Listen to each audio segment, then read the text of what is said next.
Trump के एक इशारे का इंतज़ार इसराइल ईरान पर दोबारा हमला करने और सुप्रीम लीडर मुश्तबा खामनेई को निशाना बनाने की तैयारियां करने लगा। इन तैयारियों के हवाले से आमिर रज़ा से बात करते हैं। आमिर भाई, बड़ा सख्त बयान आया है इसराइल की जानिब से कि हम मुश्तबा खामनेई को निशाना बनाएंगे, उनके पूरे ख़ानदान को निशाना बनाएंगे, ईरान पर दोबारा हमला करेंगे, बस हमें ट्रंप के एक इशारे का इंतज़ार है। ये क्या कहानी है? देखिए, पहली बात तो ये है कि इस वक्त नेतन्याहू जो हैं वो बहुत ज़्यादा डिप्रेशन में हैं। डिप्रेशन में इसलिए हैं कि जो लेबनान में उन्हें कामयाबियाँ मिलनी थी वो नहीं मिल सकी हैं, और उस पर नतीजे में हिजबुल्लाह ने जो कामयाबियाँ हासिल की हैं इसराइल के अंदर, वो बहुत ही इनके लिए एक इस तरह से समझे सदमा है। अब इसका जवाब ये देना चाहते हैं कि ये ईरान पर हमला करें, और ट्रंप से इजाज़त इसलिए मांग रहे हैं कि ट्रंप ने एक मौके पर यह कहा था कि मैंने इसराइल के कहने पर हमला किया। बाद में जब नेतन्याहू की जानिब से प्रेशर आया दोबारा से, तो ट्रंप अपनी बात से मुकर गए, यानी यू टर्न ले लिया कि नहीं, मुझे इसराइल ने नहीं कहा था। हालांकि अगर हक़ाइक़ को देखा जाए तो सबसे पहले जो हमला किया था वो किया नेतन्याहू ने था, यानी इसराइल ने यहूदियों से हुनियों ने ईरान पर हमला किया। अमेरिका इसमें बाद में एंटर हुआ, और मैंने बारहा ये आपको बता चुका हूँ कि इसी वजह से यूरोपियन यूनियन और नेटो जो है इस जंग से अलग हो गए थे कि इसमें नॉन नेटो मुल्क ने जो है एक मुल्क के ऊपर हमला किया है, इसमें हम शामिल नहीं हो सकते हैं। ये वो सूरत हाल थी जिसको लेकर अब वो चाह ये रहा है कि मुझे डोनाल्ड ट्रंप कहे तो मैं हमला करूं। तो डोनाल्ड ट्रंप आपसे क्यों कहेगा? आपसे बड़ी ताकत डोनाल्ड ट्रंप खुद है। लेकिन जो नुकसान उसको इसराइल की एक हरकत से हुआ, उसका नुकसान का अजाला शायद वो आने वाले कई सालों तक जो है वो पूरा नहीं हो सकेगा, क्योंकि वो चीन से कुछ 25 साल पीछे चला गया है। असले में, टेक्नोलॉजी में, चीन की दौलत में, तमाम चीज़ों में अगर देखा जाए तो अमेरिका अपनी नंबर 1 की पोजीशन जो है उसको लूज़ कर बैठा है। इस वक्त अमेरिका दुनिया में सबसे बड़ा मकरूज़ मुल्क है जिन्हें कर्जा देना है। अमेरिका इस वक्त दुनिया की वो नंबर 1 फोर्स नहीं रही है जो किसी मुल्क पर कब्ज़ा कर सके। उसके अपने पेट्रियाट, उसके अखबारात, उसकी चीज़ें जो हैं वो इस बात को खोल कर बयान कर रही हैं कि अमेरिका अब एक बड़ी सुपर पावर, यानी सुपर पावर तो रहेगी, बड़ी सुपर पावर नहीं रहेगी। पहले जो एक ढका छुपा सुपर पावर का मुलम्मा था कि भाई बहुत बड़ी सुपर पावर है, वो सारा मुलम्मा उतर गया। मैं आपको भेजता हूँ, जिसमें बताया गया है कि इनके कितने यानी 12,000 जो है 1200 जो हैं पेट्रियाट इन्होंने इस्तेमाल किए, कुछ थॉड इस्तेमाल किए, हज़ारों में तादाद बन रही है उन मिज़ाइल की जो इंटरसेप्टर्स हैं, और 850 इनके जो टोमाहॉक मिज़ाइल्स हैं उनको इस्तेमाल कर चुके हैं। यानी 50% से ज़्यादा ज़हीरा मिज़ाइलों का ये इस्तेमाल करके 40 दिन की जंग में। तो अगर जंग मज़ीद प्रोलॉन्ग करती है तो क्या होगा? नेतन्याहू क्योंकि असल में मुश्तबा खामनेई को भी निशाना बनाना चाहते हैं। इस वक्त अगर कोई राह में रुकावट है तो मुश्तबा खामनेई है। कल उस खबर को जो 11 मार्च को नशर की गई थी, 11 मार्च को, आप ये समझे 1 माह और तकरीबन 23 दिनों पर की खबर जो थी, उसको कल दोबारा से जानकर न्यूयॉर्क टाइम्स की खबर को बाहर निकाला गया कि मुश्तबा खामनेई ज़ख्मी हैं। 2 ईरानी अहम ओहदेदारों ने, जिनके नाम नहीं बताए जा सकते, और वो एक हॉस्पिटल में दाखिल हैं, लेकिन वो होश में हैं और कमांड कर रहे हैं। 11 मार्च वाली खबर को कल जानबूझकर दोबारा से री इन करवाया गया, और यूँ लगा कि जैसे मुश्तबा खामनेई पर दोबारा हमला हुआ है। ये सारा मामला इसलिए है ताकि ईरान को मुज़ाकरात की टेबल पर लाया जाए और मुश्तबा खामनेई को मंजर आम पर लाया जाए। लेकिन ना मुश्तबा खामनेई मंजर आम पर आएंगे और ना ईरान किसी दबाव के अंदर आकर टेबल पर आएगा। नेतन्याहू जो हैं उनके अज़ाइम ग्रेटर इसराइल के हैं। वो चाहते ये हैं कि ये जंग मज़ीद आगे बढ़े, अमेरिका हमला करे। अमेरिका अब इससे पीछे हट रहा है, इसलिए उसने सीज़ फायर क्ली को वक्त नहीं दिया है। डोनाल्ड ट्रंप ने साफ कहा है कि लेबनान के साथ भी जंग बंद करो, 3 हफ्तों की जंग बंदी का उन्होंने कल ऐलान भी कर दिया है। ये सारा वो मामला है जिसको जो इसराइल के लिए थोड़ा सा, मैं ये समझता हूँ, पैनिक का बायस बन रहा है। उसका जो नुकसान हुआ है, जो मॉरली नुकसान हुआ, जो फिज़िकल नुकसान हुआ, और जो उसका मुआशी नुकसान हुआ, वो बिल्कुल अब लोगों के सामने आना शुरू हुआ है।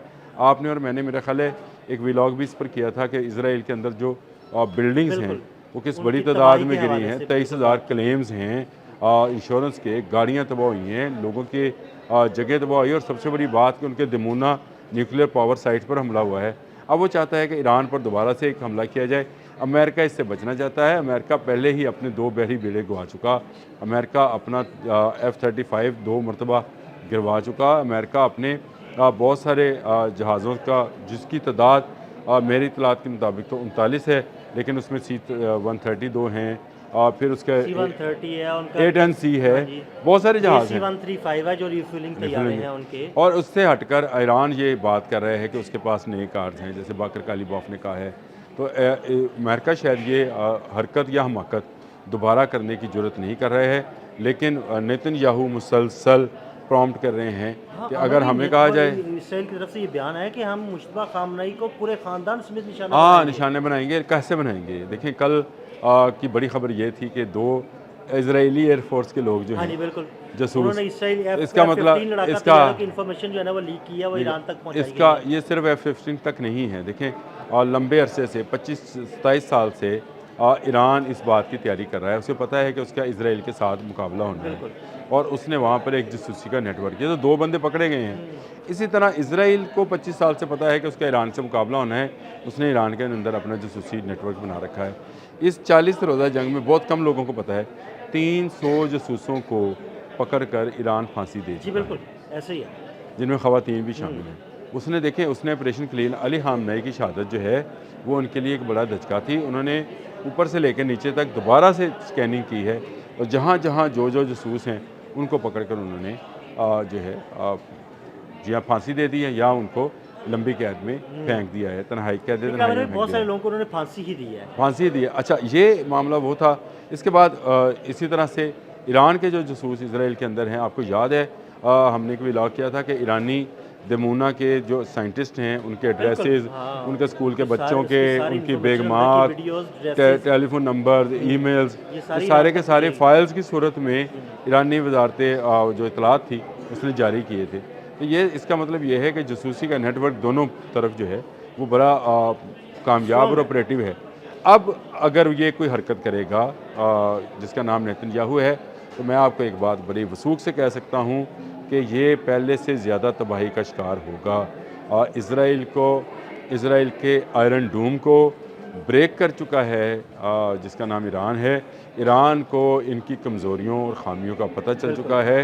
ईरान मुसलसल अपने मज़ाइल, चाहे वो खैबर शिकन था, चाहे वो किसी भी नाम से थे, वो चाहे क्लस्टर बॉम्बिंग के नाम पर थे, ये तमाम अपने इस्तेमाल कर चुका हुआ है। उसे पता है कि इनका आयरन डूम जो है वो दोबारा नहीं बना है। अभी तक उनका वो जो थाड और पेट्रियाट और वो जो उनके एरो है इंटरसेप्टर्स हैं, वो उनके क्या कहते हैं, उसकी कमी को जो है पूरा नहीं किया जा सकता है। अगर अमेरिका का कमी को पूरा नहीं किया जा सकता, इसराइल का कैसे होगा? अगर साउथ कोरिया और जापान ने इनकार कर दिया है इनको मज़ीद मिसाइल्स देने से, तो ये ईरान के आने वाले मिसाइल्स का कैसे?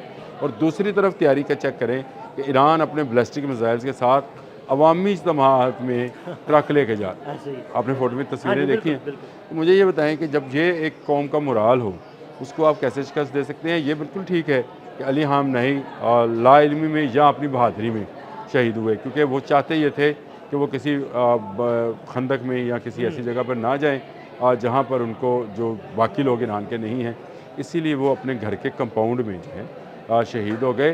उन पर जो हमला हुआ था उसमें मनाफ स्कूल की बच्चियाँ भी जो थी वो शहीद हुई थी। लेकिन इसराइल अब अगर हमाकत करेगा तो बहुत सारी कमज़ोरियाँ पूरे मिडल ईस्ट की बशमूल इसराइल की ईरान के हाथ में हैं। ईरान को पता है कि किस बहरी बेरे को स्वाम अटैक के ज़रिए जो है वो निशाना बनाना है, और ये स्वाम अटैक क्या है, फिर उसके अंदर उसके जो नए ड्रोन्स हैं, ये शाहिद ड्रोन है, शाहिद 136, उसको इस्तेमाल कैसे करना है।